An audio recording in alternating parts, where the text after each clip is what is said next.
Alright, today I want to record an Xbox video for you guys so you guys can kind of see it. I'm kind of going to walk over the XBMC4Gamers. I'm waiting for this thing to boot up. I need to double check I did it correctly. What's going on here? There it goes.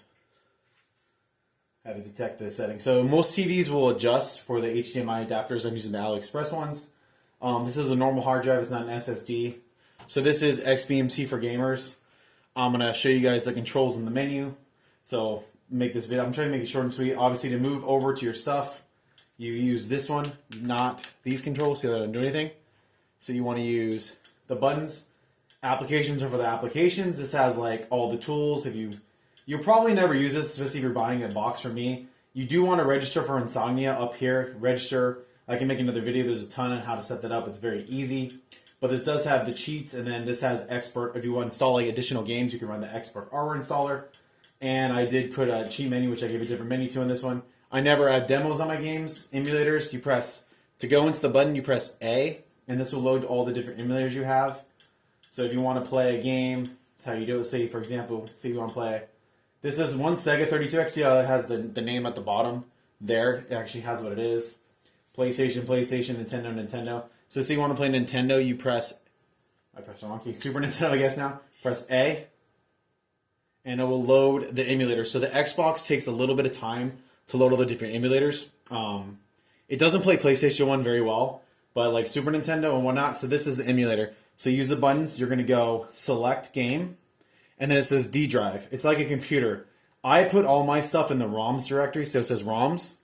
So I already have that all configured and set up for you. And you can actually go over left and go really fast. See, I'm pressing left to go even faster instead of straight down because there's so many games, see? And you can even favorite games and do it. So let's say I want to play Madden NFL. So you just press A, and this will launch the ROM. It's that easy. So it takes a few seconds to load. Like I said, if you have an SSD, it's a little bit faster. But there you go. And you can play Super Nintendo games. And then this is for all stuff. To exit on XBMC4Gamers, you press the right trigger and this trigger. And then the two, see my two tops, like a claw grip. You press them at the same time, and it will get the system to boot back into the normal menu. You use that, I have this like claw command to exit out of everything. So it's all four of these buttons at the same time. See, I'm pressing 2 and this, and it will load back into XBMC4Gamers. So it loads back into the menu. And that's what all you have to do to reset any game, any emulator, everything. It's all the same buttons pretty much. And then once you're back in this menu list that you do want to shut down, you have the start button here, and this is your menu. You can, when you're done playing, you just hit A and you shut down the device. That's all you have to do. It's that simple. So I'm just going to kind of go over a few of the menu items for you guys to make this video short and sweet as possible. The main thing you want to play with, honestly, is the settings. So this, when you press settings, you hit A to go to the settings. You have, I'm going to go over each one, what they do, in case you don't know. So you have the XBMC options. I personally, I don't have a login overlay, so I have all this stuff turned off. I just turn all this off.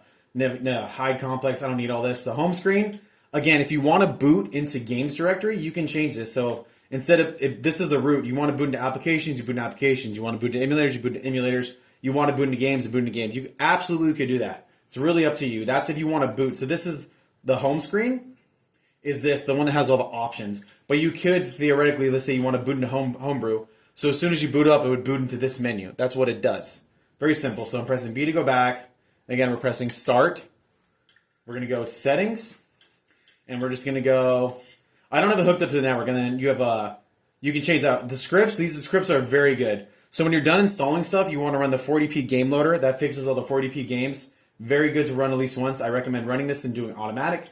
Clear cache, you can do it once in a while if you're running into any issues. Program database, I never really run. I never really run this. I don't clear this. This file patcher is really good, especially if you have a game like The Incredible Hulk. You need to patch some of the game files. So you can run game file patches this way that are messed up. Or a game that says, like, please insert CD, you have to run the patch that way. Very simple. I personally don't recommend repping a disk. It takes a lot of time. You should go get your games you legally own off the ROMs directory.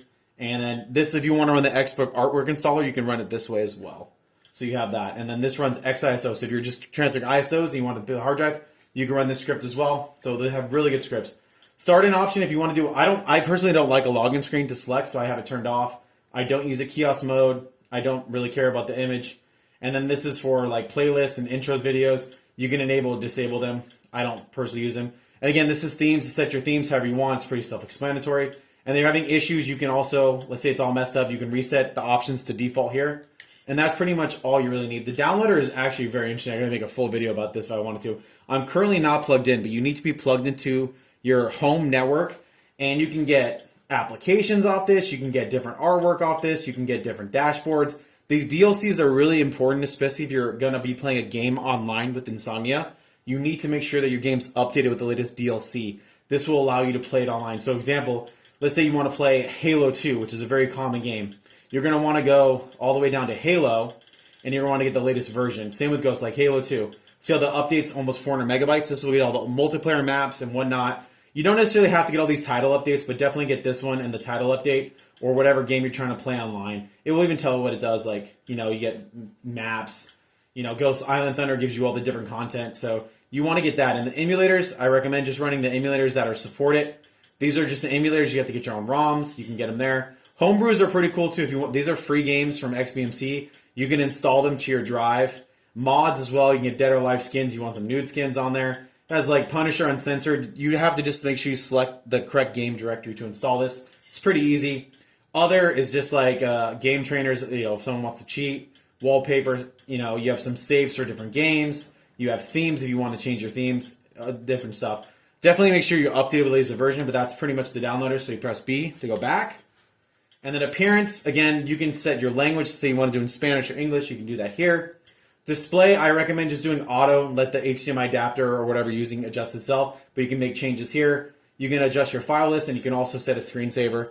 Pretty simple stuff. File manager is also very interesting. So this allows you to kind of look how the hard drive setup. You have your C drive, an E drive, and F drive. All your games are going to be on the F drive.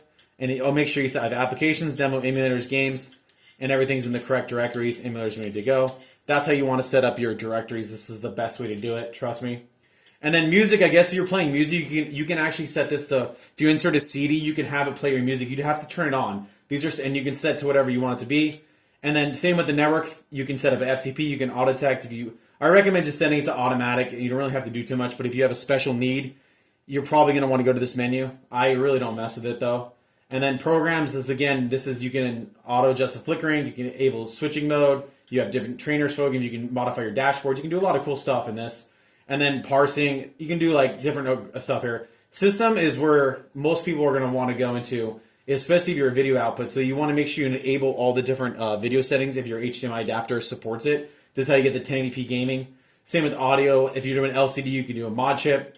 This was a question someone on Reddit just asked. Is like, how do I get to autoplay games and DVDs? So when you insert like a DVD or a game, you want to set this. This is disabled. This is enabled. See how it's white?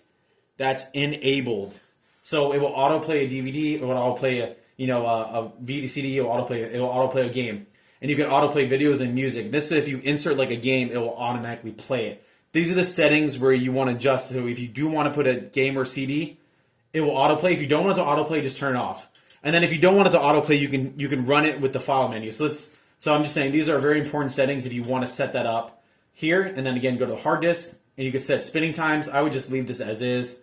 Same with this, if you're watching movies, you can adjust this as is. Same thing with this, you can adjust this as is. And then let's say you want to get to the CD-ROM drive. That's when you're going to go to the file manager. And you actually go to this DVD drive here and select it. So you can put a CD in, manually run it off this root directory if you want to do that. There's many ways to do it. This is just one of the ways to do it. And this is the simplest way. So if you do put a game, I would do that, but I'm recording a super long video as is. That's just how to do it. I'm just kind of going through all the system information. This is my Xbox. I don't care if you have my system information. I've had it up for an hour and 50 minutes. I've tested to make sure everything works. This is a 1.6. And this is my hardware. You can copy all this. I really don't care. And then I don't have it hooked up currently to my network. And then this is our storage. So I have a 1 terabyte hard drive. So this is 1 terabyte total space. And then the video is basically the video that runs it. So that's basically all the information you really need. The only thing I'm going to show you guys, like I recommend on this, is you want to set favorites. So let's say you have a games. And if you have a lot of games, instead of scrolling through the whole menu, you definitely can favorite some games to save yourself some time. This has a lot of games. This has like 400 something games on it. So it's going to take, I'm scrolling through them forever. It's going to take a while. So let's say the Warriors, amazing game, right? So I believe you're going to press this button here, this white button under the right controls. you're going to scroll down where it says add to favorites. So it says add to favorites. You can see that. So I'm pressing A, add to favorites, and that's favorites. And you can add as many games as you want to favorites, like Urban Chaos. Again, pressing this button. We're going to scroll down to add to favorites. And then now we're going to go back. So now we're in this menu. We're like, oh, how do you get to the favorites menu? Very simple. You hit the start menu here. And then we have this top thing that says favorites. So it says favorites over there. Hopefully you can see this. Favorites, and now we have our 2 favorites. And you can actually select your favorite games and load your games first, so you don't have to go in your game menu to get to your favorites. So I highly recommend you guys set favorite games that you like and play. Let's say I want to play Urban. You'll just press A. Same thing, and it will launch the game. So XBMC4Gamers is really cool once you know how to use it. You just got to know how to navigate it in the menu. I hope this video is very helpful and you figure it out. But yeah, super cool. So like I say, you want to play, I just want to hit start, get to the menu. And then when you're done playing, remember, we're going to get left and right at the same time. Watch. See, it's a clog group. You press all 4 at the same time, and this will reboot into the dashboard every single time. This is a much longer video than I thought it was going to be. So once this, it will boot back up into XBMC4Gamers, as you see here. And then now I'm going to shut down the system correctly. If you guys have any questions, just leave me a comment in the comment below. I'd be happy to help you. But when you're done, right here, boom, here, all the way down, shut it down. A to shut down. And that's how to properly shut down your Xbox. Easy peasy, lemon squeezy. Thanks for watching.